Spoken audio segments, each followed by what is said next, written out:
على إحساني وشكر له على توفيقه وامتنانه أشهد أن لا إله إلا الله وحده لا شريك له تعظيما لشأنه وأشهد أن محمدا عبده ورسوله داعي إلى رضوانه اللهم صل عليه وعلى آله وأصحابه وإخوانه. Hadirin hadirat Bapak dan Ibu-ibu yang dirahmati Allah Subhanahu wa taala, kita lanjutkan bahasan kita masih terkait dengan kasih sayang kepada anak-anak. Kata Imam Al-Bukhari rahimahullah, babun rahmatul iyal, bab mengasihi anak-anak. Imam Al-Bukhari berkata, qala hadatsana Harmi bin Hafs, qala hadatsana Wuhaib, qala hadatsana Ayyub an Amr bin Sa'id an Anas bin Malik qala, dari Anas bin Malik radhiyallahu anhu beliau berkata, kana an-nabiy sallallahu alaihi wasallam arhaman nasi bil iyal. Rasulullah SAW adalah orang yang paling sayang kepada anak-anak.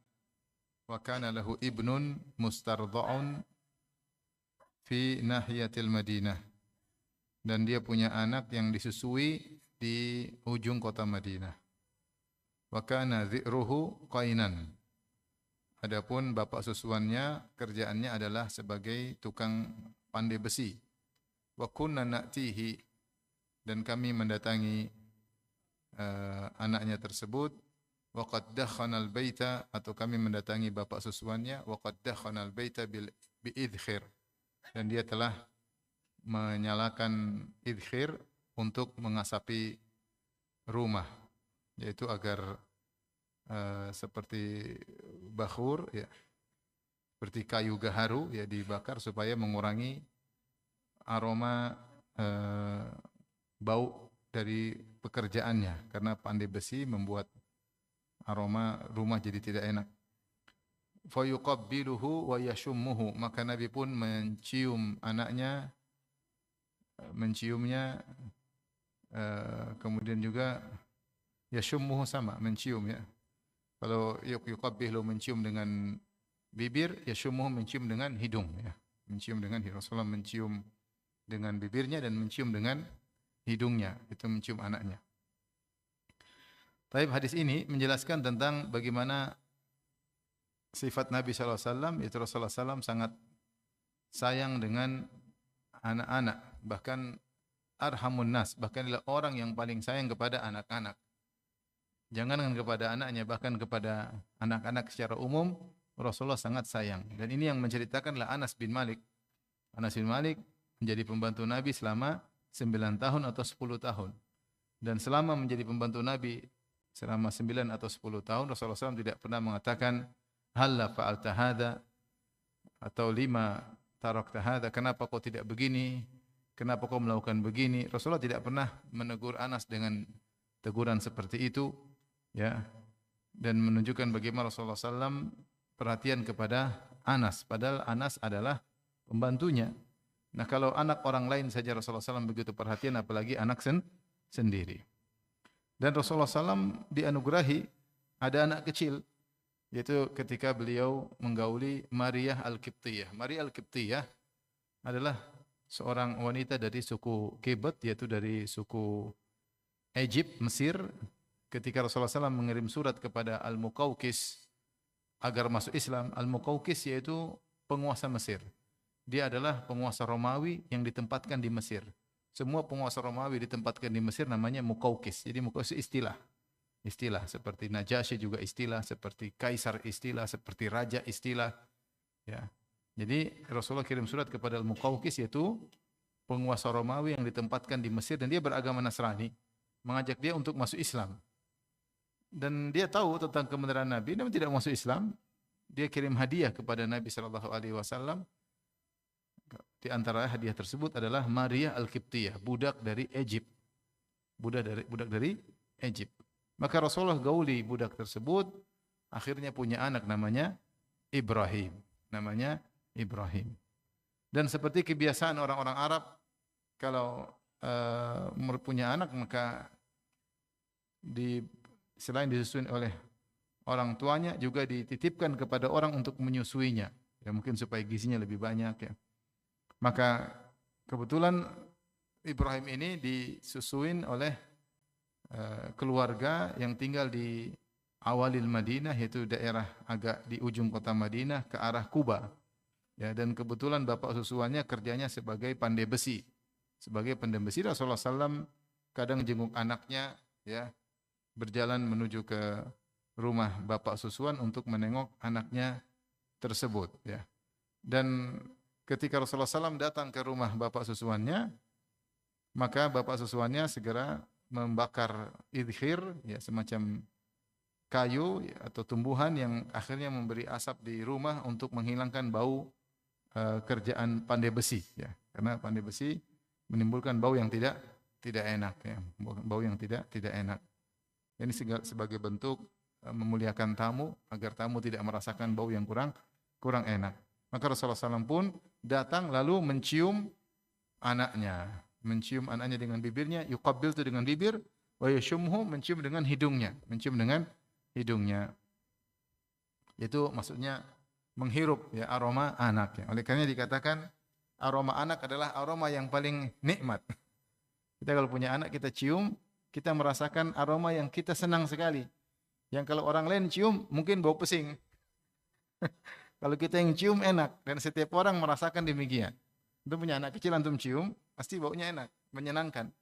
Entah aroma, tapi kalau orang lain cium belum tentu. Kita cium anak orang belum tentu kita suka. Tapi kalau anak kita sendiri menyenangkan kita cium anak tersebut. Makanya datang dalam sebagian syair ada seorang wanita Arab berkata, ya, dia intinya dia memuji aroma anaknya. Dia bilang, apakah semua orang mendapati anaknya seperti yang saya dapatin? Ya. Karena subhanallah kalau kita cium anak kita cium ada aroma yang menyenangkan. Ya. Anak semua begitu. Anak saya 1 sampai 7 kalau dicium menyenangkan. Apa ada aroma yang tidak, apa ini? Enggak ada, ya mungkin enggak tahu bagaimana fitrah setiap orang seperti itu. Cium aroma anaknya menyenangkan, ya. Kalau udah gede beda lagi. Kalau masih kecil aromanya menyenangkan. Maka Rasulullah SAW mencium dengan bibir, yaitu mencium dengan juga menghirup aroma anaknya tersebut. Ya, oleh karena makanya di antara sunnah kita mencium anak kita, kita menghirup aroma anak kita, tambah kasih sayang kepada anak kita. Ya. Dan tadi kita katakan bahwasanya di antara memuliakan tamu, kalau tamu datang kita menjadikan aroma rumah lebih baik, ya. Karena bapak susuan tadi kerjaannya sebagai pandai besi dan menimbulkan bau yang tidak enak. Sebagaimana dalam hadis kata Rasulullah SAW, ketika merumpamakan teman baik dengan teman buruk, kata Nabi SAW, "Matsalul jalisis salih wa jalisis su' kahamil misik wa nafikhil kir." Perumpamaan teman baik dengan teman buruk seperti penjual minyak wangi dan pandai besi.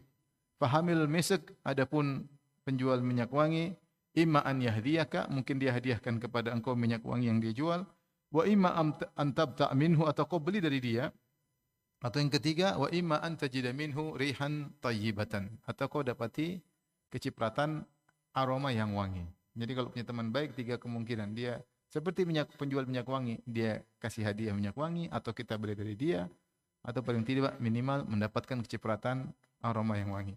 Wa nafikhul kir, adapun teman buruk seperti pandai besi, imma an yuhriqa thiyabak, kalau bisa kau dekat-dekat bisa jadi bajumu kebakar karena dia menggunakan api yang sangat panas. Wa imma an tajida rihan khabithah, atau kau dapati aroma yang tidak enak. Oleh karenanya bapak susuannya membakar idkhir agar mengurangi aroma yang tidak enak, ya. Tapi sekarang kalau kita ke Arab, orang Arab kalau ada tamu mereka bakar gaharu. Mereka bakar gaharu, ya, untuk agar aroma yang tidak enak bisa lenyap. Demikian juga kalau kita misalnya di misalnya ke toilet, kalau ingin toilet aromanya ini kita bakar gaharu, semua yang bau enggak enak bisa hilang.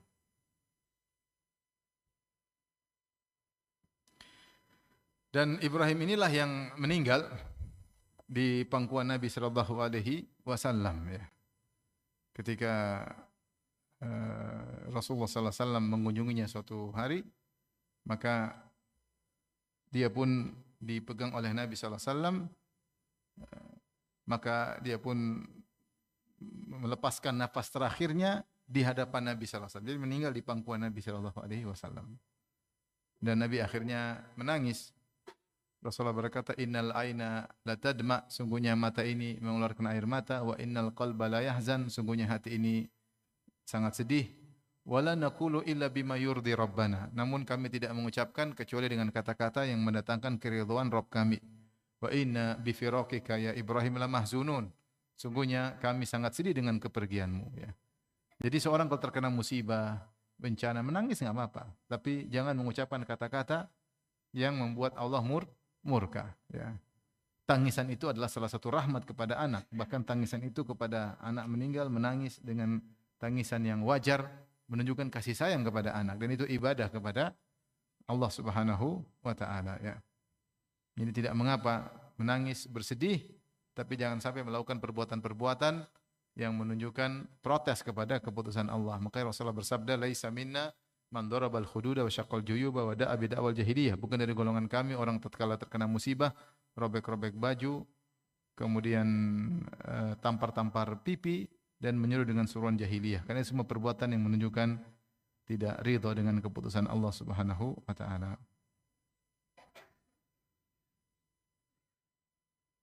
Dan ini ujian berat bagi Nabi karena ketika Nabi jadi seorang Nabi, anaknya cuma 4 perempuan semuanya. Dan tentu Rasulullah ingin punya anak apa?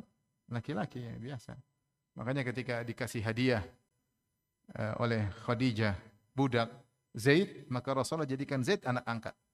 Sampai Zaid disebut dengan Zaid bin Muhammad. Kemudian Allah tegur, Allah larang. Ya. Ud'uhum li abaihim huwa aqsatu indallah. Panggillah nama mereka dengan nama bapak mereka. Jadi Zaid bin Harithah. Tadinya Zaid bin Muhammad. Kemudian aturan anak angkat dihilangkan. Kemudian Allah kasih anugerah anak Ibrahim. Bayangkan sudah lama enggak punya anak, terus punya anak laki-laki, masih kecil lagi. Ternyata belum usia 2 tahun meninggal dunia. Ini ujian bagi Nabi sallallahu alaihi wasallam. Baik, hadis berikutnya Al-Imam Bukhari berkata, qala haddatsana Abdullah bin Muhammad qala haddatsana Marwan qala haddatsana Yazid bin Kaisan an Abi Hazim an Abi Hurairah qala atan Nabi sallallahu alaihi wasallam rajulun ma'ahu sabiyyun. Dari Abu Hurairah ada seorang mendatangi Nabi sambil membawa anaknya, anak kecilnya. Faja'ala yadhummuhu ilaihi, maka orang ini pun memeluk anaknya tersebut. Faqala Nabi sallallahu alaihi wasallam, Rasulullah bertanya kepada orang ini, atarhamuhu, apakah kau sayang anakmu? Qala na'am, tentu sayang sama anak. Qala fallahu arhamu bika minka bihi. Allah lebih sayang kepada engkau daripada engkau terhadap anakmu. Wa huwa arhamur rahimin, dan dia sebaik-baik dari para penyayang. Dan dia sebaik-baik dari para penyayang, ya. Ini hadis Nabi SAW menjadikan momen ini untuk menjelaskan tentang kasih sayang Allah Subhanahu wa taala. Kita tahu seorang ayah sangat sayang kepada anak, apalagi seorang ibu kepada anak.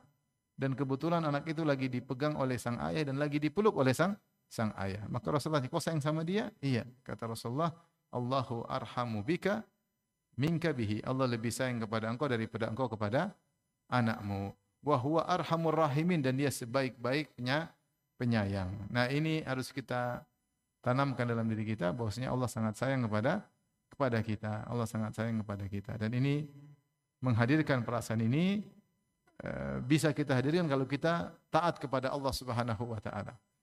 Karena kalau kita tidak taat, sering kita suudzon kepada Allah Subhanahu wa taala. Sering kita berburuk sangka kepada Allah Subhanahu wa taala. Ya, oleh karenanya Ibnu Qayyim menjelaskan dalam Al-Jawabul Kafi, seorang kalau sering bermaksiat, maka hatinya tercoreng dengan noda hitam.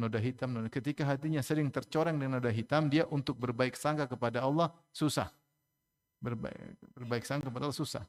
Dia bawaannya suudzon kepada Allah Subhanahu wa taala. Sementara Allah mengatakan, ana inda dhanni abdi bi, aku tergantung persangkaan hambaku kepadaku. Falyadhunna bi abdi ma syaa. Hendaknya sang hambaku berprasangka kepadaku dengan yang dia kehendaki. In dhanna khairan falahu, kalau dia berbaik sangka bagi dia kebaikan. Wa in dhanna syarran, kalau dia berburuk sangka bagi dia keburukan. Maka ikhwan dan akhwat, apapun yang kita lakukan, hendaknya kita berbaik sangka. Taruhlah kita terjerumus dalam maksiat, segera kita bertobat agar kita bisa berbaik sangka. agar kita segera bisa berbaik sangka. Kenapa? Karena Allah lebih sayang kepada kita daripada ayah kita kepada kita. Dan semisal ini juga pernah Rasulullah utarakan ketika ada momen yang lain dalam Sahih Muslim, ketika ada tawanan di mana seorang ibu mencari anaknya yang hilang. Ibu ini mencari anaknya yang hilang, yang masih kecil, yang masih disusuin. Dia cari-cari dan karena susunya begitu berlimpah sampai dia dapat setiap anak dia susuin. Nanti dapat lagi anak dia susuin sampai dia menemukan anaknya sendiri. Ketika dia menemukan anak sendiri maka dia dekap dengan dekapan yang erat. Di situ Nabi menjadikan momen ini untuk menjelaskan tentang rahmat Allah. Kata Nabi kepada para sahabat, "Atarawna anna hadhihi taridatan waladaha? Atadhunnuna anna hadhihi taridatun waladaha finnar?" Menurut kalian bahwasanya ibu ini akan lempar anaknya ke api? Kata sahabat, "La wa hiya taqdiru alla tatrahahu." Tentu tidak, selama dia mampu tidak melempar anaknya ke api, ngapain dilempar anaknya ke api? Itu enggak logis orang ibu melempar anaknya ke api. Maka Rasulullah berkata, "Lallahu arhamu bi ibadihi min hadhihi bi waladiha." Allah lebih sayang kepada hamba-hambanya daripada ibu ini kepada anaknya. Dan inilah rahmat yang paling besar yang mungkin bisa terbayangkan di alam semesta. Rahmat seorang ibu kepada anak, lebih daripada rahmat bapak ini kepada anaknya. Rahmat dari seorang ibu kepada seorang anak, apalagi anak tersebut pernah dalam kandungannya, apalagi anak tersebut dia yang susuin, apalagi dia baru kehilangan anaknya sehingga dia mencari-cari anaknya. Rahmat seorang ibu kepada anak adalah rahmat terbesar, apalagi dia baru kehilangan anaknya terus dia ketemu sehingga dia mendekap anaknya dengan dekapan yang sangat hangat, penuh dengan kasih sayang. Saat itulah Rasulullah menjelaskan momen yang indah, kata Rasulullah, Allah lebih sayang kepada hambanya daripada ibu ini kepada anaknya. Saya sering sampaikan, bagaimana bisa kita menghayalkan Allah lebih sayang kepada kita? Sangat mungkin karena yang ciptakan kita adalah Allah Subhanahu wa taala. Alladzi khalaqaka fasawwaka fa'adalak fi ayyi suratin ma syaa rakabak. Dia yang telah menciptakan engkau, yang telah menyempurnakan dirimu, yang telah menentukan bentukmu ketika kau dalam janin. Adapun ibu adalah tempat kita istilahnya numpang di perut ibu. Tetapi yang memberikan ruh, yang menciptakan kita, yang menentukan bentuk, siapa? Allah Subhanahu wa taala. Sang kreator lebih perhatian terhadap kreasinya. Sang kreator lebih perhatian kepada kreasinya, ya. Artinya kalau ibu sayang, Allah lebih sayang, ya. Kalau ibu mungkin dia marah, ya, mungkin dia tidak maafin. Kalau ayah, kalau Allah Subhanahu wa taala pasti maafkan, pasti memaafkan. Jika seorang bertobat kepada Allah, ibu belum tentu. Bahkan kalau seorang berulang-ulang melakukan maksiat, kalau dia setiap bertobat kepada Allah, pasti Allah terima tobatnya. Itu belum tentu dilakukan oleh seorang ibu. Allah lebih tahu maslahat sang hamba daripada hamba itu sendiri. Wa huwa arhamur rahimin, dan dia adalah yang paling penyayang di antara semua yang menyayangi. Dan ini harus kita tanamkan dalam hati kita, ya. Makanya ketika Ayyub alaihissalam sakit, dia berdoa, "Anni masaniyad-durru wa anta arhamur rahimin." Ya Allah, aku ditimpa dengan penderitaan, yaitu sakit bertahun-tahun, wa anta arhamur rahimin, dan engkau adalah paling penyayang di antara yang menyayangi. Artinya, kalau yang menyayangi kita banyak, anak kita sayang sama kita, pasangan hidup kita sayang sama kita, kakak kita, adik kita, orang tua kita, kawan kita, tetangga kita, sahabat kita sayang sama kita, maka semua sayang mereka masih kalah dengan kasih sayang pencipta kita. Dengan kasih sayang pencipta kita, itu Allah Subhanahu wa taala. Maka kita husnudzon kepada Allah Subhanahu wa taala dan tidak usah ragu untuk kembali kepada Allah jika melakukan kesalahan. Baik, kita lanjutkan bab berikutnya. Sekarang bab terkait dengan hewan. Kalau tadi bab terkait dengan anak-anak, sekarang bab terkait dengan hewan. Bab berikutnya, babu rahmatil bahaim. Bab kasih sayang kepada hewan-hewan, pada hewan-hewan. Ya, hewan-hewan, hukum asalnya kita sayang kepada hewan-hewan, kecuali hewan-hewan yang merusak, ya. Seperti Rasulullah mengatakan, khamsun minal fawasiq, 5 hewan yuqtalna fil hil wal haram, dibunuh di tanah halal maupun tanah haram boleh dibunuh, ya, kalau mengganggu. seperti hayat, seperti ular, kemudian akrab seperti kalajengking, ya. Seperti hadaah, seperti gagak yang suka mencuri misalnya. Ini mengganggu, ini boleh al-kalbul akur, anjing yang suka menggigit, maka ini boleh dibunuh. Bukan disayang agar menggigit orang lain. Disayang-sayang kasih makan buat gigit orang lain, enggak. Ada kalajengking, tafadhol masuk ke rumah, enggak, jangan. Dibunuh kalau enggak dia gigit orang. Ya. Sama diantaranya cicak, ya. Cicak yang mengotori, ya. Cicak datang mengotori, datang kena makanan, bawa penyakit, boleh dibunuh. Ya. Adapun hewan-hewan yang tidak membunuh, hukum asalnya kita menyayangi hewan-hewan tersebut. Dan di balik kasih sayang kepada hewan tersebut, kita dapat pahala. Kita dapat pahala. Al-Imam Bukhari berkata, qala hadatsana Ismail, qala hadatsani Malik an Sumay maula Abi Bakar. Ya. Saya berapa kasus di tanah air kita, ya. Anjing makan anak majikan, ya enggak? Anjing makan anak majikan. Anjing juga makan pembantu. Bekas kemarin baru-baru, subhanallah. Anjing dipelihara enggak dikasih makan, pembantunya dimakan. Saya pernah juga lagi jalan pagi, ada anjing 2 gede-gede. Wah. Sampai ibu-ibu yang mau lewat takut ya. Ya saya harus berani dong. Lewat aja, tapi ya deg-degan juga, besar-besar juga, kalau gigit gimana? Ya ibu akhirnya enggak berani, karena dia gonggong, kasihan. Orang jadi terganggu. Kita lagi lewat tiba-tiba deg-degan, tiba-tiba dia menggonggong, ya. Orang lagi tentram, mengganggu. Ya. Zalim sama orang lain. Ya. Kalau dilepasin mungkin gigit orang lain. Ya. Makanya Rasulullah mengatakan kalau anjing menggigit, mengganggu orang dibunuh, ya, dibunuh. Kalau enggak, adapun anjing yang baik, yang jinak, yang bisa dimanfaatkan seperti untuk berburu atau untuk menjaga tanaman, ya, atau menjaga hewan, maka ini diizinkan untuk dipelihara. Ya. Taib rahmatul bahaim, ya, rahmat kepada hewan-hewan. Qala haddatsana Ismail qala haddatsani Malik an Sumay maula Abi Bakar an Abi Saleh As-Samman an Abi Hurairah anna Rasulullah sallallahu alaihi wasallam qala Rasulullah SAW bersabda, "Bainama rajulun yamshi bi tariqin ishtadda bihil atash." Tatkala ada seorang lelaki berjalan di sebuah jalan dan dia sangat kehausan. Fawajada bi'ran fanazala fiha. Dia mendapati ada sumur di tengah jalan, kemudian dia turun, ya. Fasyariba, untuk minum dari sumur tersebut. Tsumma kharaja, kemudian dia keluar dari sumur tersebut. Fa idza kalbun yalhath. Tiba-tiba ada seekor anjing yang sedang menjulurkan lidahnya, terengah-engah karena kehausan. Ya'kulu thara minal atash, bahkan dia menjilat-jilatkan lidahnya ke tanah karena saking hausnya. Faqala ar-rajulu, maka orang itu berkata, laqad balagha hadzal kalba minal atashi mithlu alladhi kana balaghani. Sungguh anjing ini merasakan kehausan sebagaimana yang pernah aku tadi rasakan. Fanazala al-bi'ra, maka dia turun lagi ke sumur tadi. Famala'a khuffahu, kemudian dia penuhin sepatunya dengan air, ya. Tsumma amsaka habifihi, kemudian dia gigit, dia pegang dengan sepatunya. Mungkin dia turun kemudian isi air, kemudian dia manjat sumur tersebut sambil menggigit apa? Menggigit sepatunya. Ini kerjaan berat. Sampai ke atas, fasaqal kalba, kemudian dia kasih minum anjing tersebut. Fasyakarallahu lahu, maka Allah pun membalas kebaikannya. Faghafara lahu, maka Allah pun mengampuni dosa-dosanya.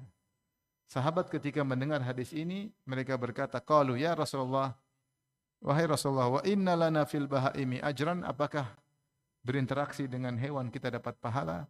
Qala, kata Nabi sallallahu alaihi wasallam, fi kulli dzati kabidin ratbatin ajrun. Setiap berbuat baik kepada pemilik hati yang basah, maksudnya hewan ataupun manusia, maka ada pahala. Ada pahala. Kabidin ratbin maksudnya hati yang basah, maksudnya masih hidup. Kalau sudah kering sudah mati, ya. Artinya muamalah, interaksi kepada manusia bahkan kepada hewan ada pahalanya. Ada pahalanya. Tapi hadis ini ya, katakan tadi hukum asal hewan-hewan kalau bisa dibaikin kecuali hewan-hewan yang memang diperintahkan dibunuh atau mengganggu, seperti tadi elang yang mengganggu, yang mencuri misalnya, atau gagak yang mencuri. Kemudian tadi kalajengking, anjing yang menggigit, tikus misalnya, atau wazak, yaitu cicak yang mengotori, maka ini boleh dibunuh. Adapun selain itu, maka hendaknya kita berbuat baik kepada anjing-anjing, ya. Bahkan kepada hewan-hewan, bahkan kepada anjing. Dalilnya hadis ini, ya. Orang ini dia kehausan. Kemudian dia turun ke sumur, dia minum. Kemudian ketika dia keluar, dia lihat ada seekor anjing yang kehausan. Dan lihat, waqad balagha hadzal kalba minal atashi mithlu ma balaghani. Anjing ini kehausan seperti yang tadi aku rasakan. Maka timbul kasihan kepada anjing ini. Maka dia pun turun kembali ke sumur, kemudian dia isi sepatunya dengan air, kemudian dia gigit sepatunya, kemudian dia manjat. Ini pekerjaan lumayan berat, ya, karena turun, kemudian manjat, gigit sepatu. Sepatu itu buat di kaki, tapi dia gigit karena enggak ada pegangan, enggak ada tali untuk megang sepatu. Terpaksa dia gigit dengan apa? Mulutnya. Sambil dia manjat sumur, kemudian dia kasih. Kata para ulama, yang menjadi perhatian di sini bukan masalah memberi minum kepada anjingnya, tapi bagaimana keikhlasan orang ini. Orang ini ketika dia berbuat baik, tidak ada yang melihat dia. Dan dia hanya mencari keridhaan Allah Subhanahu wa taala. Dia ikhlas kepada Allah Subhanahu wa taala. Dia tidak minta pamrih kepada anjing. Anjing tersebut dikasih minum tidak bilang jazakallah khairan. Enggak ada. Dia bilang syukran. Terus pergi. Anjing tersebut. Dan tidak ada orang yang melihat dia. Sehingga dia tidak perlu pencitraan, karena enggak ada yang melihat dia. Yang melihat dia cuma seekor anjing.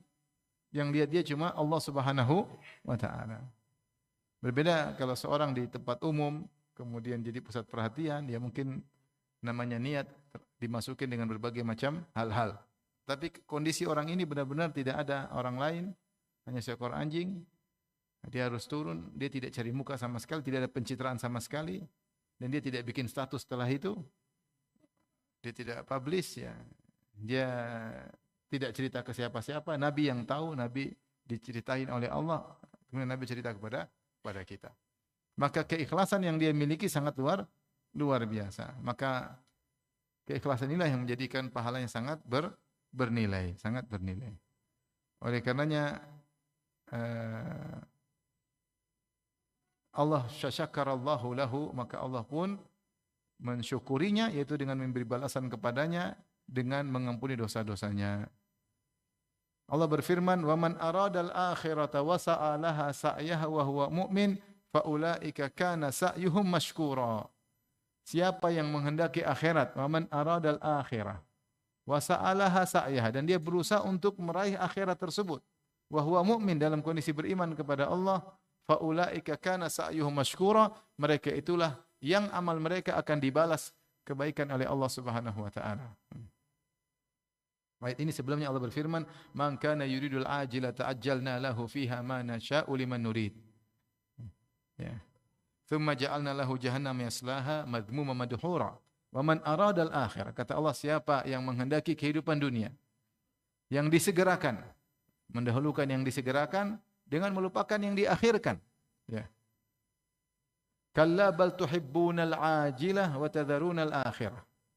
Kalian menghendaki yang disegerakan dan kalian meninggalkan yang diakhirkan, padahal yang diakhirkan lebih baik. Wal akhiratu khairu wa abqa. Yang diakhirkan yaitu akhirat lebih baik dan lebih kekal. Tapi banyak manusia yang mendahulukan yang disegerakan. "Man kana yuridul ajila ta'ajjalna lahu fiha ma nasha'u liman nurid." Siapa yang menghendaki kehidupan dunia, beramal soleh karena dengan kehidupan dunia ingin dapat kenikmatan dunia, kami berikan. Namun tsumma ja'alna lahu jahannama yaslaha madhmuman madhura. Kemudian kami jadikan di akhirat, jadikan bagi dia neraka jahanam, dia masuk dalam neraka jahanam dalam kondisi terhina dan tercela. Kemudian kata Allah, "Wa man aradal akhirah." Siapa yang beramal ingin mencari akhirat, itu ikhlas kepada Allah, wa sa'alaha sa'ya, dan berusaha beramal tersebut, wa huwa mu'min, dalam kondisi beriman, fa ulaika kana sa'yuhum mashkura, mereka itulah yang amal mereka diberi balasan oleh Allah, dalam surat Al-Isra. Jadi tidak semua amal seorang dibalas oleh Allah. Syaratnya ada, wa man aradal akhirah, harus ikhlas kepada Allah. wa sa'alaha sa'yah, dan berusaha sesuai dengan sunnah ittiba kepada Rasulullah SAW dalam kondisi beriman, baru faulaika kana sa'yuhum mashkura, mereka itulah yang amal mereka dibalas oleh Allah Subhanahu wa taala. Betapa banyak orang melakukan amal soleh namun mencari dunia, mencari pujian, mencari sanjungan, mencari secercah dunia. Ya. Seperti Nabi SAW mengatakan, man talaba ilman mimma yubtagha bihi wajhullah la yata'allamuhu illa liyusiba aradan minad dunya lam yajid arfal jannah. Siapa yang menuntut ilmu, yang harusnya menuntut ilmu itu adalah mencari wajah Allah, ternyata dia mencari ilmu karena mencari dunia, dia tidak akan mencium bau surga. Ancaman ngeri. Ya. Kemudian Rasulullah juga mengatakan, man talabal ilma liyujari bihi al-ulama wa yumari bihi sufaha wa liyasrifa bihi wujuhan nas. Siapa yang menuntut ilmu ternyata dalam rangka untuk bisa sejajar dengan para ulama, supaya ini deretan para ulama, untuk berdebat dengan orang-orang bodoh, atau untuk menarik perhatian manusia agar semua orang perhatian sama dia, maka haram bagi dia untuk masuk surga. Ngeri. Hanya untuk pencitraan, menunjukkan dia berilmu supaya orang perhatian sama dia, supaya orang fokus sama dia. Maka ini semua dunia. Dunia tidak harus fulus. Dunia terkenal juga dunia, disanjung juga dunia. Ya, ini semua dunia. Yang selamat hanyalah man aradal akhirah. Siapa yang beramal soleh mencari apa? Akhirat. Maka lihatlah lelaki ini ketika dia menolong seekor anjing, dia tidak berharap dunia sama sekali, tidak mengharap sanjungan, sanjungan juga dunia, tidak pencitraan, kemudian juga tidak mengharap upah. Dan itulah syiarnya orang-orang beriman. Wa yut'imuna at'ama 'ala hubbihi miskinan wa yatiman wa asira. Mereka memberi makan kepada makanan yang mereka sukai kepada anak yatim, kepada fakir miskin, kepada tawanan. Kata mereka, innama nut'imukum liwajhillah. Kami beri makan kepada kalian karena mencari wajah Allah. La nuridu minkum jazaa'an wala syukura. Kami tidak berharap dari kalian sanjungan maupun balasan. Inna nakhafu min rabbina yauman abusan qamtarira. Tapi kami takut hari kiamat.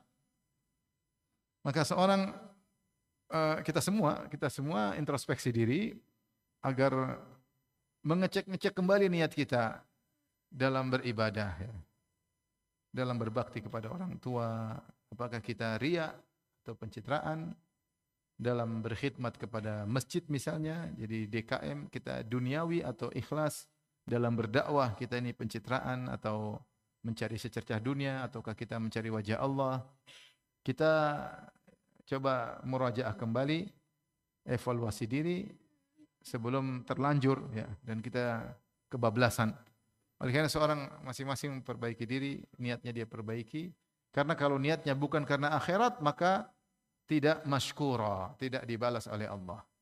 Lihatlah laki-laki ini, kata Allah, fasyakarallahu lahu, Allah pun mensyukurinya, yaitu Allah beri balasan, faghafara lahu, Allah ampuni dia.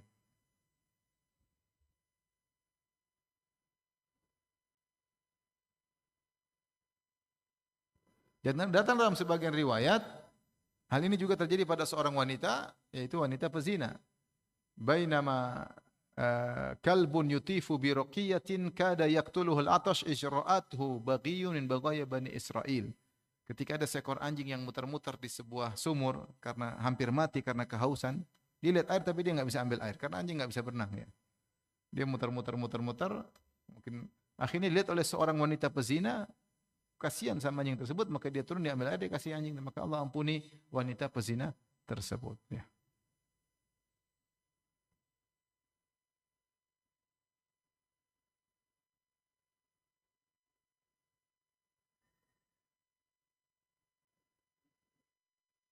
Dan berkumpul pada orang-orang seperti ini keikhlasan dan tawadhu. Namanya anjing, rata-rata orang mungkin tidak menganggap, mungkin, tapi dia tawadhu, bekerja untuk seekor anjing yang tidak bisa diharapkan apa-apa. Maka ini pengaruh keikhlasan dan tauhid terhadap amal seseorang. Jangan sampai orang kemudian salah paham, gampanglah kita maksiat, nanti kalau kita mau bertobat tinggal cari anjing kasih minum. Saya pernah ceramah di Mekah. Waktu itu sebenarnya ceramah, saya penterjemah, tapi qadarullah syekhnya enggak datang, akhirnya saya minta izin ceramah sendiri. Ceramah tentang bahaya zina. Ada yang marah jamaah haji, Ustaz jangan ceramah nakut-nakutin Ustaz. Ada perempuan pezina kasih minum anjing diampuni oleh Allah. Maksudnya gimana? Maksudnya zina-zina aja terus tinggal cari anjing ya? Kalau enggak ada anjing kasih kucing. Tidak semudah itu, tidak semua orang melakukan amal seperti yang dilakukan oleh wanita pezina tersebut. Dan tidak disebutkan setelah itu dia berzina lagi, kan enggak?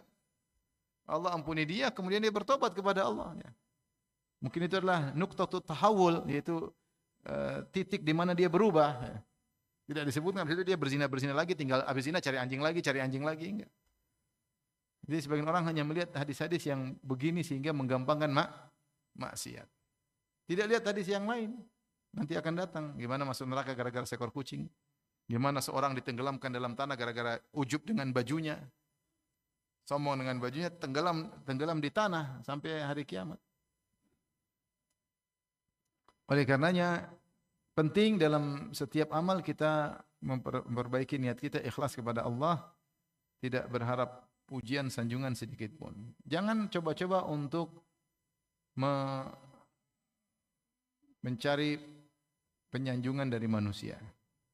Dan sebenarnya saya sampaikan, sebenarnya setiap kita punya signal. Kita mau cerita supaya disanjung itu ada sebenarnya. Tinggal kita mau cerita atau tidak. Ketika signal itu sudah bunyi, kita berhenti. Jangan lanjutkan. Jangan lanjutkan. Saya mau cerita nih, wah biar tahu. Atau saya ingin publish. Biar orang tahu. Ketika sebenarnya kita tahu, kita mau publish itu supaya diketahui orang. Supaya orang kasih like, kasih jempol tangan, jempol kaki. Ya. Cuma kalau kita sudah tahu, sudah ditegur, signal kita sudah bunyi, berhenti, jangan lanjutkan. Karena kalau kita lanjutkan, signal kita mati, udah enggak berfungsi lagi. Setiap kita mau riak, biarin aja, cuek aja kita riak, akhirnya signal untuk menegur kamu itu riak, udah mati. Tapi ketika kita mau riak, signal bunyi, hati-hati, itu mau riak tuh, berhenti. Atau setelah kita riak, terus signal kasih tahu, tadi kau riak, segera istighfar kepada Allah, minta ampun pada Allah, ya Allah, tadi saya cerita, niat saya tidak beres, ampuni saya, hamba-Mu yang lemah ini yang masih mengharap pujian kepada manusia. Sehingga signal kita hidup lagi.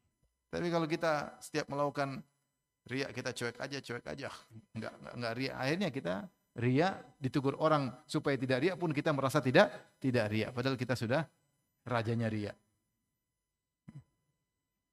Makanya hati-hati masalah hati seseorang. Tapi para sahabat bertanya, alana fil bahaimi ajrun, apakah kita dapat pahala urusan interaksi dengan hewan? Maka Rasulullah memberi kaidah fi kulli dzati kabidin ratbatin, hati yang basah yaitu hewan ataupun manusia, maka ada pahala. Syekh Abdul Razak ketika mensyarah hadis ini, beliau istitrat, beliau menjelaskan tentang pentingnya sedekah air. Anjing ini disedekain oleh lelaki tadi, sedekah apa? Air. Dan air itu adalah sumber kehidupan. Wa ja'alna minal ma'i kulla syai'in hayyin. Kami jadikan dengan air segala yang hidup ya. Tanda hidup atau tidak ada kelembaban. Kalau lembab berarti hidup, kalau sudah kering berarti mati. Makanya Rasulullah mengatakan fi kulli dzati kabidin ratbatin. Setiap pemilik hati yang basah berarti dia masih basah. Kalau hatinya sudah kering berarti sudah mati. Ya, berarti kalau air kita bisa sedekah air itu bagus ya. Dalam sebagian hadis dari Anas radhiyallahu anhu, Sa'ad radhiyallahu anhu berkata, "Ya Rasulullah, inna ummi matat afa atasaddaqu anha?" Ya Rasulullah, ibuku sudah meninggal. Bolehkah aku bersedekah atas nama ibuku? Ini dalil bahwasanya bersedekah atas nama mayat sampai dengan ijma' ulama. Qala na'am, kata Nabi, ya sedekah atas nama ibumu. Kemudian dia bertanya, fa ayyu sadaqati afdal? Sedekah apa yang paling afdal? Qala saqyul ma, kata Rasulullah, memberi air. Memberi air. Anda mengatakan itu di zaman Nabi SAW bahwasanya memberi air itu adalah sedekah yang paling afdal karena orang lagi butuh kepada air di zaman itu. Ada yang mengatakan tidak, secara umum memberi air adalah ibadah yang terbaik, sedekah yang terbaik karena air langsung sangat dibutuhkan oleh manusia. Orang tidak makan berhari-hari, tapi kalau ada air masih bisa hidup. Tapi kalau nggak ada air mati. Ya. Dan kehidupan dibangun di atas air. Makanya pemilik hati yang basah itu masih hidup, kalau udah kering udah mati. Oleh karenanya datang dalam sebagian kisah ya, ketika ada seorang yang sakit bertahun-tahun, dia ada luka dan luka tersebut sudah 7 tahun tidak sembuh-sembuh, keluar nanah terus. Maka dia datang kepada Ibnul Mubarak, yaitu Abdullah bin Mubarak. Maka Ibnu Mubarak berkata, "Ibhath an makanin yahtaju ahluhu ilal ma." Carilah tempat di mana atau daerah di mana penghuninya butuh kepada air. Fahfir fihi bi'ran, maka galilah sumur di situ. Wa arjullah subhanahu wa ta'ala inna baga minal bi'ri ma' wa suqiyan nas an yujaffifallahu bidzalika kurhataka. Kata Ibnu Mubarak, aku berharap kalau digali sumur kemudian orang-orang bisa menikmati air dari sumur tersebut, Allah akan mengeringkan lukamu. Maka orang tadi cari tempat yang daerah orang butuh air, kemudian dia gali sumur, kemudian akhirnya dia sembuh. Akhirnya dia sembuh. Rasulullah bersabda, "Da'u mardakum bisadaqah." Sembuhkanlah orang-orang sakit di antara kalian dengan bersedekah. Di antaranya dengan sedekah air, dengan sedekah air ya.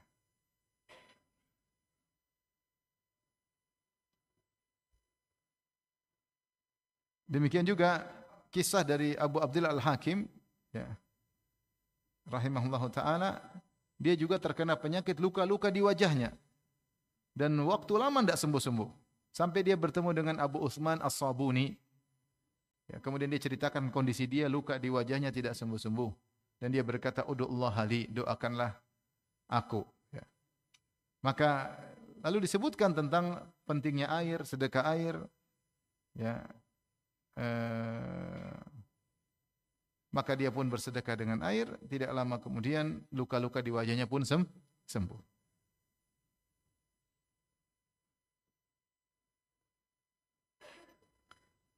Kemarin saya sempat pergi ke suatu daerah, saya diceritain subhanallah, ada daerah di situ tinggal di daerah payau sehingga air susah ya. Air susah. Karena air payau ya. Kalau kita di situ barang-barang cepat karat ya. Bahkan kalau mandi di situ rambut bisa karatan. Istilah mereka ini saking semua air payau sehingga mandi pun maksudnya banyak ketombe dan macam-macam. Karena air payau, berapa mesin dia adakan juga mesinnya pun jadi rusak karena korosi. Subhanallah ada sumber air atau saya lupa alat penyuling atau sumber air yang kemudian ditemukan, akhirnya ada suatu perusahaan yang menghandle itu dengan berapa miliar untuk menyediakan air bersih untuk minum dan yang lainnya. Subhanallah. Bersedekah dengan air. Akhirnya mereka sekarang dapat manfaat air bersih, bahkan dibuat botol-botol dibagi-bagikan kepada para santri ya. Ide yang cemerlang. Orang lagi butuh, apalagi yang butuhkan para santri ribuan ya, kemudian ada yang menyediakan air, tentu ini sedekah yang luar biasa. Setiap hari kasih minum berapa orang. Dan itu kebutuhan yang primer bagi setiap orang, butuh air. Hadis berikutnya, Al-Imam Bukhari berkata, qala hadatsana Ismail qala hadatsani Malik an Nafi' an Abdullah bin Umar anna Rasulullah sallallahu alaihi wasallam qala udzibat imra'atun fi hirratin. Kata Nabi sallallahu alaihi wasallam, seorang wanita diadab gara-gara seekor kucing. Habasatha, kucing yang dia kekang, hatta matat ju'an, sampai kucing tersebut mati kelaparan. Fadakhalat fiha an-nara, maka gara-gara kucing tersebut wanita ini masuk neraka. Yuqalu wallahu a'lam la anti at'amtiha, dikatakan kepadanya wanita tersebut dicela pada hari kiamat kelak, engkau tidak memberi makan kepada kucing tersebut ketika kau kekang, wala saqaitiha, dan kau tidak kasih minum kucing tersebut ketika kau kekang, hina habastiha, ketika kau kekang kucing tersebut, wala anti arsaltiha, dan kau juga tidak lepaskan kucing tersebut, fa'aklat min khasyashil ard, sehingga dia makan dari hewan-hewan serangga-serangga yang ada di bumi ya. Ini wanita tersebut diadab di neraka gara-gara seekor kucing. Dia kekang dan tidak dikasih makan sampai kucingnya tersebut pun mati. Tentu beda dengan orang tidak sengaja, ketika dia tutup pintu ternyata ada kucing masuk, dia enggak tahu. Kucing itu kejebak di kamar, dia enggak ngerti. Namanya kucing kadang-kadang masuk dia ngerti, atau dia Tidak lihat kucing masuk ke kamarnya, dia tutup, dia safar, ternyata kucingnya meninggal. Ini dia tidak tahu. Ini tidak tahu. Beda juga orang ketika jalan tahu-tahu menginjak kucing, kucingnya mati. Ini mah tidak sengaja membunuh kucing. Tidak sengaja ya. Memang tidak sengaja mau diapain ya. Dia bilang kalau tidak sengaja bunuh tabrak kucing harus segera dikafankan. Harus diambil baju. Ini enggak ya, namanya kucing mati ya dia berarti hewan ya, jangan sampai mengganggu, bau busuk ya dikuburkan atau ditaruh di tempat yang layak, di sampah atau di mana ya. Tidak harus dibaca-bacain kemudian ambil kaos kita sendiri katanya dikafankan. Mungkin bikin acara berapa hari enggak perlu. Kalau sengaja bunuh kucing dosa besar. Bisa apa? Bisa masuk neraka, sengaja. Tapi kalau enggak sengaja lain cerita ya. Lain cerita. Sebagaimana hewan-hewan yang lain, tidak boleh kita siksa hewan. Wanita ini menyiksa hewan, dia kekang kucing, sengaja enggak dikasih makan, sengaja dikasih minum, enggak dilepasin juga. Kalau enggak dikasih makan, dikasih minum, biar dia lepas cari makan sendiri. Maka ini membuat dia masuk neraka. Dalam sebagian riwayat, dalam riwayat Muslim, sajanatha, ya, sajanatha. Wanita itu memenjarakan kucing. Itu memang dia zalim sama kucing tersebut. Maka akibatnya dia diazab di neraka jahanam ya. Maka ini peringatan bagi kita ya. Kalau kita berbuat baik kepada kucing kita dapat pahala. Sebagaimana sabda Nabi tadi, fi kulli dzati kabidin ratbatin ajrun. Setiap interaksi kepada makhluk yang memiliki hati yang basah dapat pahala. Di antaranya kucing, kambing, apa saja. Rinci, apa saja hewan, hukum asalnya kita berbuat baik, maka kita dapat pahala. Tapi kalau kita siksa, ya, kita sakiti, maka kita akan diberi apa dosa oleh Allah Subhanahu wa taala dan bisa sebab seorang disiksa di neraka jahanam, ya. Maka hati-hati ketika berinteraksi dengan hewan. Kalau enggak mampu lepaskan hewan tersebut.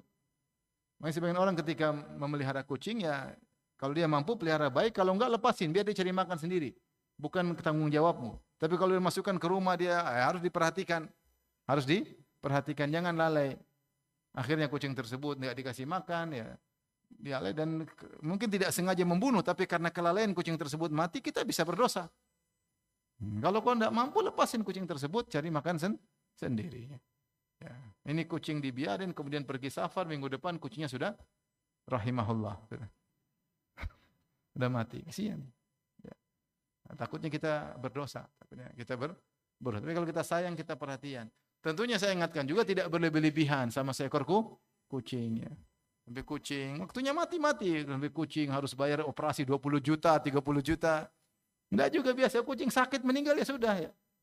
Maksudnya tidak harus kemudian sampai kucing operasi sekian enggak juga dia bukan manusia. Jangan sampai kita lalai ada manusia yang lebih butuh kepada bantuan kemudian kita berlebihan kepada seekor kucing ya. Biaya yang ngurus kucing sampai berlebihan ya. Siapa yang punya kucing di rumah?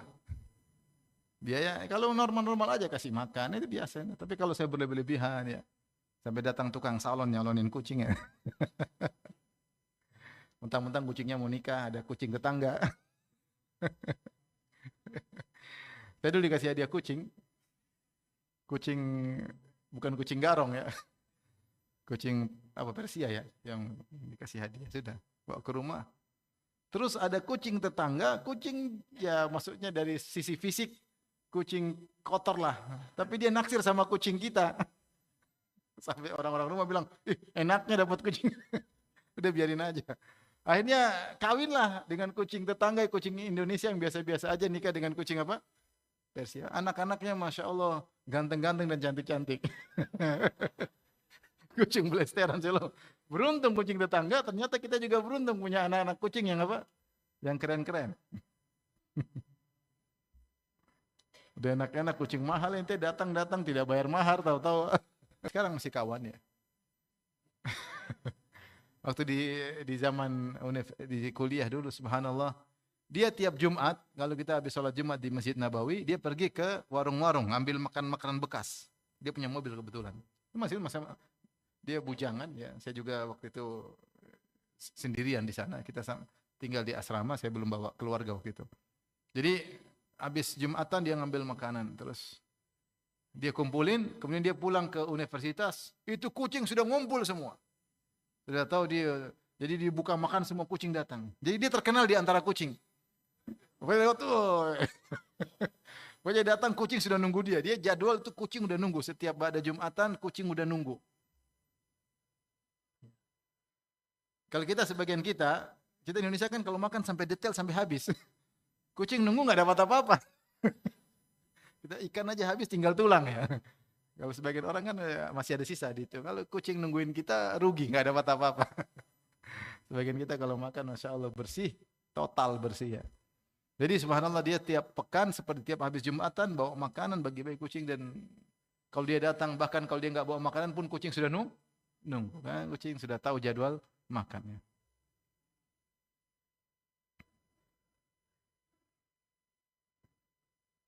Saya senang lihat kucing tapi saya nggak suka pelihara kucing. Ya, tapi anak-anak suka aja, biarin aja. Yang penting diperhatikan jangan sampai hewan-hewan kemudian terlalaikan, akhirnya sakit, akhirnya mati gara-gara kita. Takutnya kita berdosa. Kalau nggak mampu lepaskan. Biar rezeki dia Allah yang atur, lepaskan. Lepaskan dia cari makan sendiri. Kalau mati-mati ketabrak mobil ya urusan dia ya. Kalau kita mampu jaga yang benar. Kalau nggak mampu kasih orang kayak siapa kayak ya.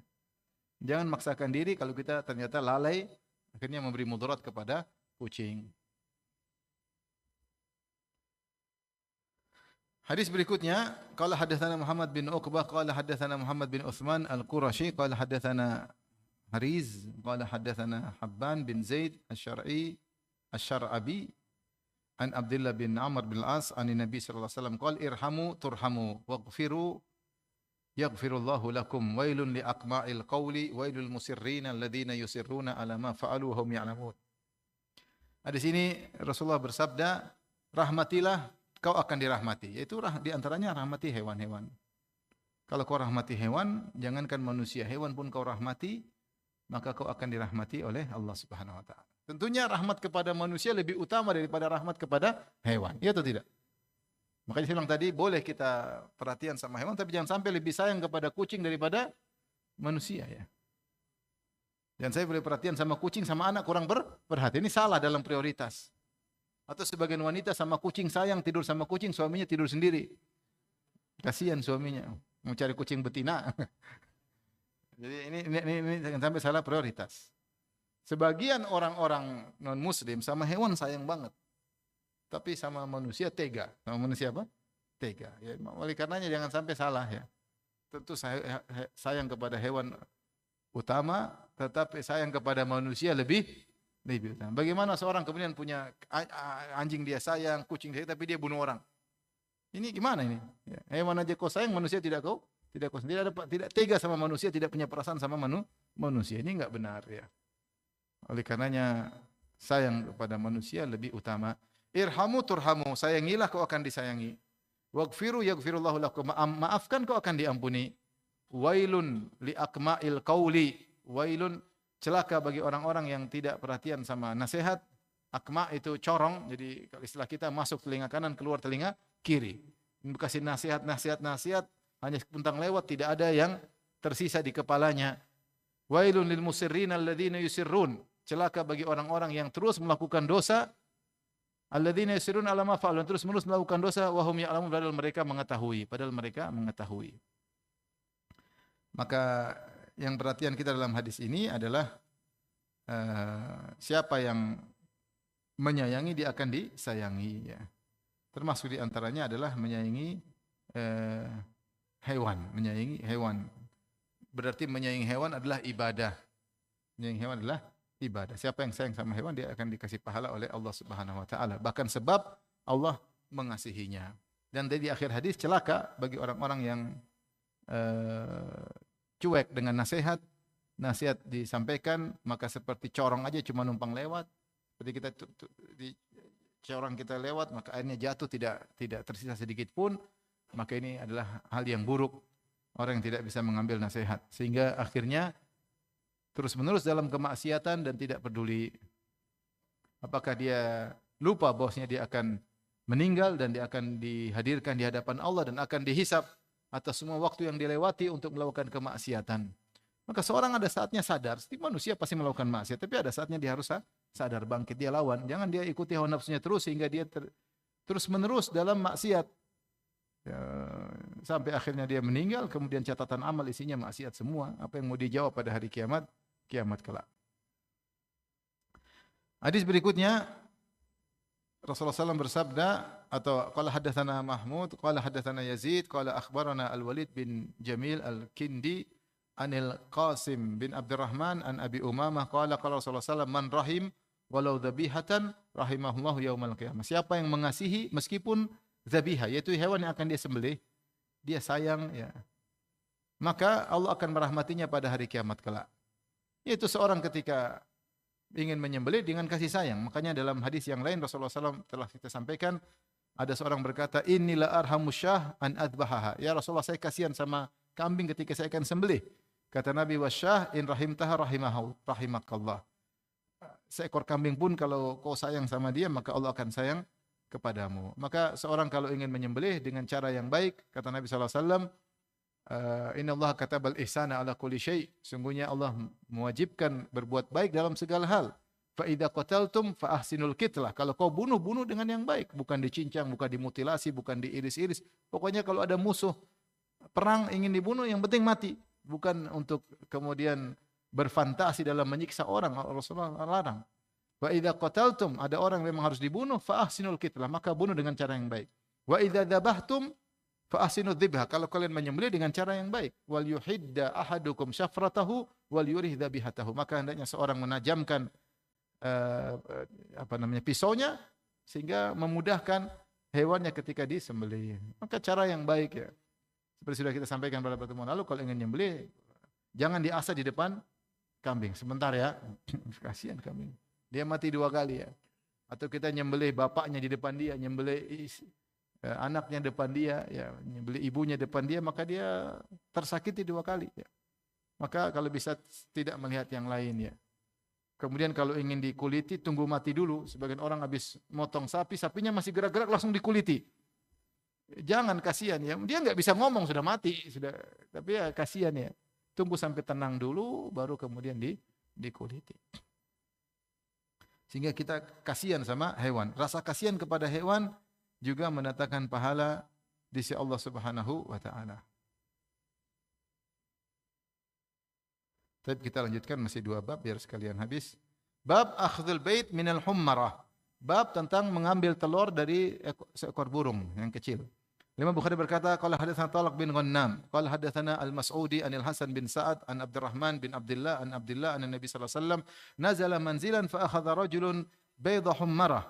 Rasulullah mampir di suatu tempat, tiba-tiba ada seorang sahabat mengambil telur dari seekor burung. Faja'at tarifu ala ra'si Rasulullah SAW, maka burung tersebut datang mengepak-ngepak sayapnya di depan Nabi SAW. Kayaknya ngelapor kepada Nabi. Maka Rasulullah berkata, ayyukum fajahadi bi baydatiha. Karena Rasulullah tahu, kata Rasulullah, siapa yang bikin burung ini ketakutan, sedih dengan ngambil telurnya. Dan di antara mukjizat Nabi, hewan bisa ngelapor kepada Nabi. Seperti dalam hadis yang lain, ada onta lapor kepada Nabi karena disuruh-suruh kerja, enggak dikasih makan. Maka Rasulullah ngerti. Ini juga dari mana tahu bahwasanya telurnya diambil? Burung ini lapor. Makanya Rasulullah tanya, siapa yang bikin sedih burung ini dengan mengambil telurnya? Faqala rajulun, ada seorang berkata, ya Rasulullah, ana akhadtu baydataha. Ya Rasulullah, saya ambil telurnya. Kata Rasulullah SAW, urdud rahmatan laha. Kembalikan telurnya sebagai bentuk kasih sayang kepada hewan ini, kepada burung ini. Maka ini menunjukkan kasih sayang kepada hewan, maka dapat pahala. Tidak mengganggu hewan, dapat pahala. Adapun memainkan menakut-nakuti hewan, ambil telurnya atau ambil anaknya kemudian dia pulang ketakutan, ini semua berdosa. Atau ambil burung kemudian diikat, burungnya lari nggak bisa terbang jadi kayak layangan, ini dosa. Kasihan burung tersebut. Kadang-kadang anak-anak main-main seperti itu. Yang nangkap burung kemudian burungnya dijadikan mainan. Ya. Atau burung jadikan bahan untuk latihan tembak, tidak ada faedah kecuali kalau dia memang nembak untuk disembelih, untuk dimakan, nggak ada masalah.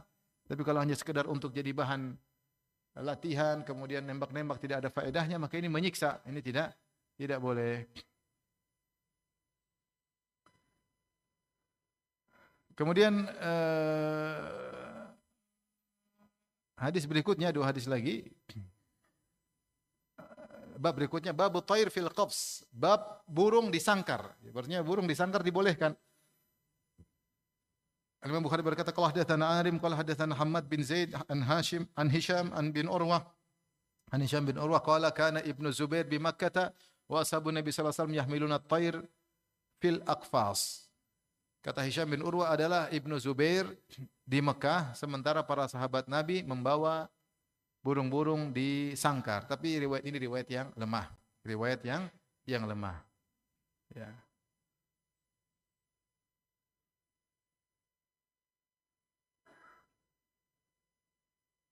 Karena Hisham bin Urwah tidak mendapati kakeknya Abdullah bin Zubair, sehingga riwayatnya terputus inqita'. Tapi ada hadis yang semisalnya, hadis berikutnya kata Imam Bukhari, qala haddatsana Musa qala haddatsana Sulaiman bin Mughirah an Thabit an Anas qala dakhala Nabi sallallahu alaihi wasallam fara'a ibnan li Abi Talha yuqalu lahu Abu Umair wa kana lahu Nughair yal'abu bihi faqala ya Abu Umair ma fa'ala au aina an-Nughair. Rasulullah sallallahu alaihi wasallam menemui masuk ke rumah Anas bin Malik, yaitu rumahnya Ummu Sulaim, dan Ummu Sulaim menikah dengan Abu Talha. Jadi Ummu Sulaim ibunya Anas, Anas bin Malik, Anas bin Malik, Anas bin Malik, dan bapaknya Anas mati kafir, mati meninggal dalam kondisi kafir. Malik meninggal kafir. Kemudian Ummu Sulaim menikah dengan Abu Talha. Menikah Abu Talha punya anak, anaknya disebut dengan Abu Umair. Inilah Abu Umair yang meninggal ketika masih kecil. Dan Abu Umair ini punya burung dia pelihara, nagar, dan akhirnya burungnya tersebut mati. Dan dia sedih ketika mungkin dia masih usia 4 tahun atau berapa tahun, masih kecil, burung yang dia pelihara tersebut meninggal. Ketika Rasulullah SAW datang ke rumah Anas, Rasulullah dia sedih. Maka Rasulullah mampir, ngobrol sama dia. Rasulullah berkata, ya Aba Umair, ma fa'alan Nughair. Wahai Abu Umair, apa yang terjadi dengan burung yang kau pelihara? Jadi ini dalil tentang bagaimana kasih sayang Nabi kepada anak-anak. Sampai namanya anak Rasulullah banyak urusan, ngurusin anak lagi, anak kecil masih 4 tahunan, burungnya mati apa? Tapi Rasulullah sempatin waktu ngobrol sama dia. Bahkan Rasulullah panggil dengan ya Aba Umair, dengan kunyah. Kunyah, biasanya kunyah itu kita panggil orang dewasa. Ini anak kecil dipanggil dengan apa? Kunyah, Aba Umair. Orang Arab kalau dipanggil kunyah itu suatu yang disenangi ya. Kita tidak panggil namanya langsung, kita panggil dia Aba Fulan, Aba Fulan. Kalau namanya langsung mereka kurang suka. Abu Fulan menunjukkan ada penghormatan.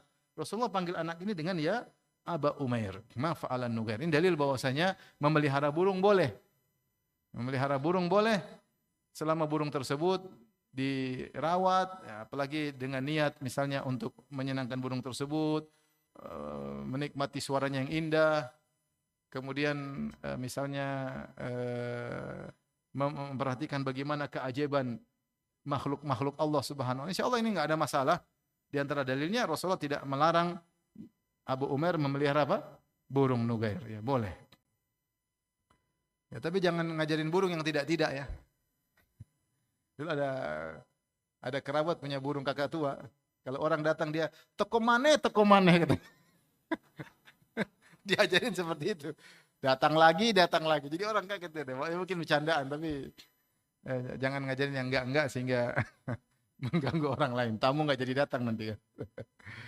Tapi demikian saja kajian kita. Kalau ada yang bertanya saya persilakan. Allah ta'ala alam bisawab.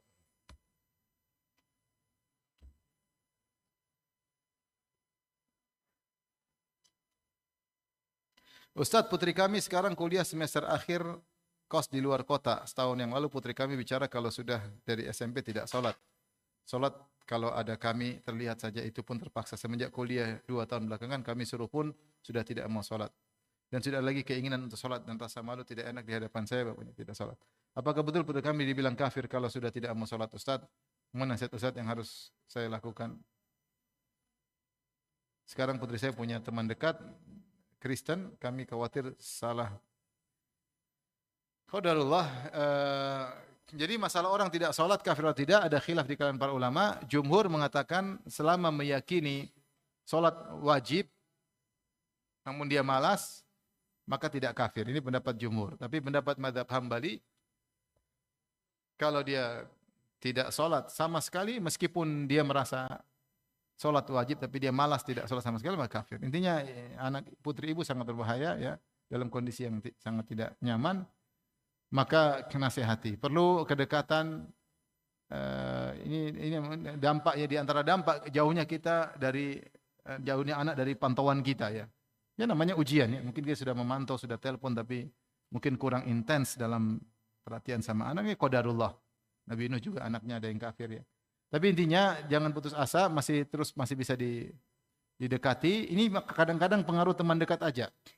Teman dekatnya mungkin Nasrani, coba carikan teman yang lain yang nyaman buat kemudian diskusi, yang pandai tentang Islam, yang bisa menjelaskan bahwasanya agama nasional adalah agama syirik ya, yang tidak diridhai oleh Allah Subhanahu wa taala, bagaimana seorang menyembah nabi dan yang lain-lain. Maka bisa jadi dia terpengaruh ya malas tersebut karena pergaulan ini sangat mungkin, kemungkinan besar. Maka carikan teman.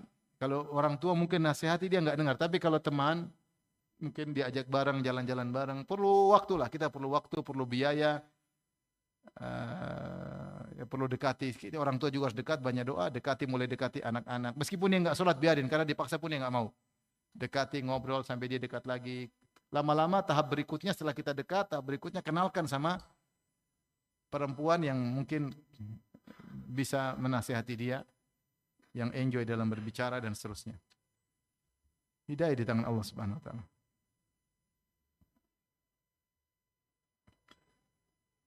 Ustaz, doa waktu mustajab lebih baik istighfar atau solawat? Karena Ibnu Taimiyah mengatakan doa terbaik adalah istighfar.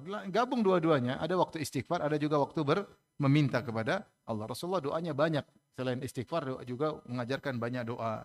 Tidak ada kontradiksi, kita istighfar dan juga berdoa dengan doa yang kita kehendaki. Ustaz, apakah ada dalil keutamaan bersedekah di hari Jumat? Tidak, dalil khusus enggak ada. Tapi para ulama menyampaikan dalil umum. Dan secara umum hari Jumat hari yang paling berkah. Dan Ibnu Taimiyah menyengajai untuk sedekah di hari Jumat. Ibnu Taimiyah di antara salah seorang ulama yang bersengaja untuk bersedekah di hari Jumat. Ya, tapi memang tidak ada dalil secara khusus. Ya kebetulan kalau ada rezeki hari Jumat silakan berharap dengan dalil umum.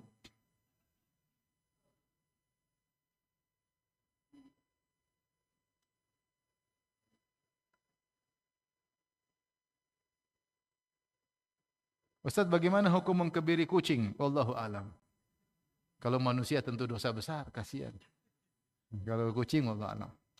Demikian wabillahi taufiq. Assalamualaikum warahmatullahi wabarakatuh.